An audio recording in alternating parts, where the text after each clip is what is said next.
Hello everyone, Derek's Damn Toys, and we are back with another action figure review. Today, we've got the Unmatched Series 12, Juice Robinson in the house, and well, I am pretty excited to get into this figure here, and well, it is from the newest Unmatched wave, if I recall correctly. I may be a little bit dumb, but you know, I want to say it's the newest one.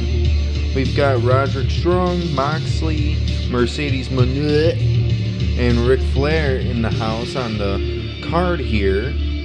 I don't know why I said in the house. I'm a little tired, I'm not gonna lie, but other than that, I don't really have much else to say other than I'm really excited to get into this, and maybe, just maybe, I'll end up picking up that Roderick Strong. But why don't we bust out the good old trusty knife and get Juice out of his plastic prison now, shall we? Alrighty, you guys. Now that we've got Juice Robinson out of his plastic prison, we can go over his figure, but first and foremost, we gotta go over these accessories, which he does not come with a bunch. And I guess you could say, thankfully, maybe not, I don't know. But he does come with one interchangeable hand, of course that being his Bang Bang hand, which makes sense, you know. Juice Robinson, after getting his 8 hours, got to hit you with the Bang Bang. You've got these nice, ear covered pieces, sunglasses, which are nice and silver with some black soles with some black lenses. And they do plug right into the figure, so you know, don't be like super worried there. If anything, I'm just more worried about knocking the figure over on camera, trying to slide these into the head scan here, but they do slide in quite comfortably. Not super difficult, but they are nice nonetheless. And then you've got the major accessory here, the rubber sleeveless leather jacket. I almost couldn't say sleeve there for a second, but it's got nice little studs on it that are mainly painted. You've got some sculpted detail here though, like the zipper here, you can actually feel the zippers. This one on this side though, not so much, but the first one you could. It's a little bit of sculpting, a little bit of paint apps. Either way, it does look really nice. You've got some bullets and stuff like that with some smoke. You've got bullet holes on the other side. Simple, but yet effective. I don't know if it would have been accurate or not, but maybe like Juice Robinson's face on the back here or a Bullet Club logo would have done quite nice, but not hating on that. And well, why don't we get into the figure itself? Is of course, first things first, getting into this Juice Robinson head scan. And man, this guy right here, man, this hair, this beard, this everything is looking super damn clean. Though of course Juice Robinson now doesn't have the beard at all, so it's kind of a little inaccurate, but I'm not gonna lie, prefer Juice Robinson with the beard anyways. I hope he plans to grow it back, because it looked a little funky. This is probably the exact expression I would have every time I see Juice Robinson without his beard. But either way, it's looking really good, looking really clean. You know, it's actually kind of odd thinking about it, but having this figure in hand reminds me of the fact that when he went by CJ Parker in NXT, he broke Kevin Owens' nose in his debut, so that was kind of cool. Anywho, you've got white wrist tape. You've got white hand tape on the one hand, which is probably why they didn't give us an alternate Bang Bang hand with this hand, even though I think he only ever throws it up with his right hand, so I guess it makes sense. A little bit discoloration between the torso and arms and all that kind of stuff here on camera. It's really noticeable. But in person with the eyes, it's not as noticeable. At least it's noticeable to me on camera, but I really don't look all that bad here in the lighting here in the DDW arena. So far, so good as far as the looks go. I will say articulation may not be the greatest, no siree, but Of course, the detailing on this figure is super clean nonetheless. I just wish mine didn't have a little bit of bummish issues as far as the one leg goes, because you can definitely see a little bit of a gap in between the calf cut and the upper thigh cut here on this one leg.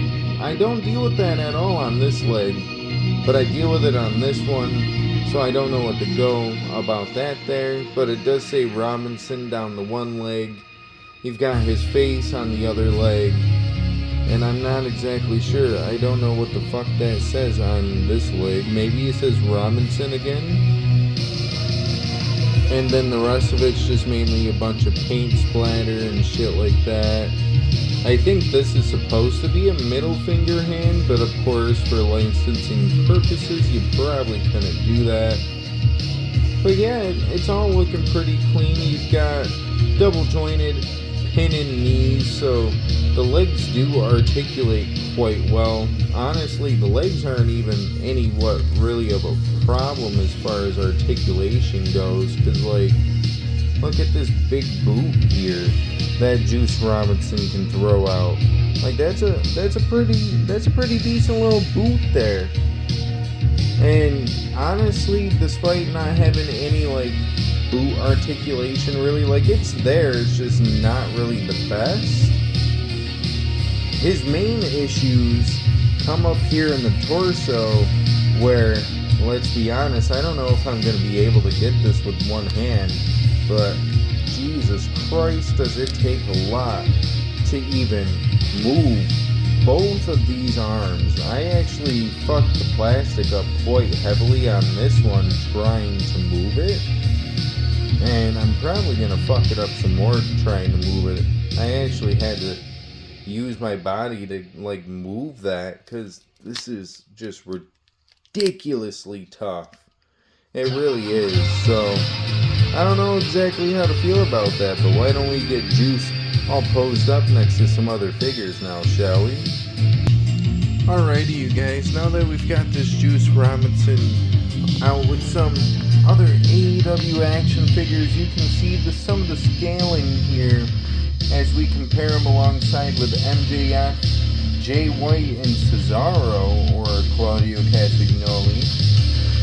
If you guys don't watch the pick fed, you may wonder why he's holding an Intercontinental Championship. Well, MJF is my Intercontinental Championship in my fed, but that's besides the point. What is the point? Is that this Juice Robinson does look really snazzy alongside some of your other AEW figures. If I could actually manage to spit that out, I don't know, but he does look really good. And well, why don't we get them all posed up for the final pose, and we can rate this Juice Robinson on a scale of 1 to 10. Well, since we've got Juice Robinson all posed up in his final pose, all I can really say is this Juice Robinson could have been top tier potential. Easily could have been a good solid 8.5 out of 10, if not a good solid 9.5 out of 10. But there's some little small gripes about this figure, mainly the arms, of course, mainly the arms. One of the other things is well, let's be honest, instead of getting a fucking Luminaries Chase Ric Flair, we could have gotten an alternative head scan for this Juice Robinson, because I'm not gonna lie, I could give a fuck less about the Ric Flair. My buddy found both versions of the Ric Flair over at his local Walmart, but I'm not gonna lie, they do look pretty snazzy and all, but Ric Flair just really ain't my guy.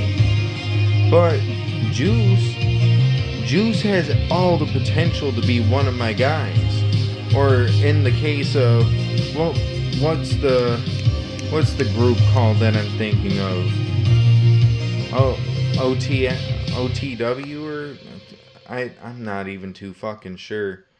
I just know, this would be one of my boys, one of my stable mates, if I had to choose, just because of how charismatic this dude be sometimes. And despite the fact that WWE never really saw much in him, he went on to make a big name for himself in Japan and stuff like that. And honestly, I wish his figure would go on to make big headlines too. Though there is a lot of good benefits to this figure. The lower half of it, pants, are really solid. I love the way the pants look, the way the pants pose. The upper torso and all this kind of stuff, that actually has enough room in the pants to where he can actually kind of move his waist a little bit and pose a little bit more compared to some of the other AEW figures. So like, this Juice Robinson really has potential. It's just the arms that are really holding him back. And the arms are going to be a reason why I give him just a good solid 7 out of 10. Because if I can barely pose the arms without them feeling like they're about to snap off, that's an issue. And an issue that comes overall and just knocks a decent chunk out of this figure. That and the fact that we don't have any other head scan but him screaming. So I mean, it does work if you know how his character rolls.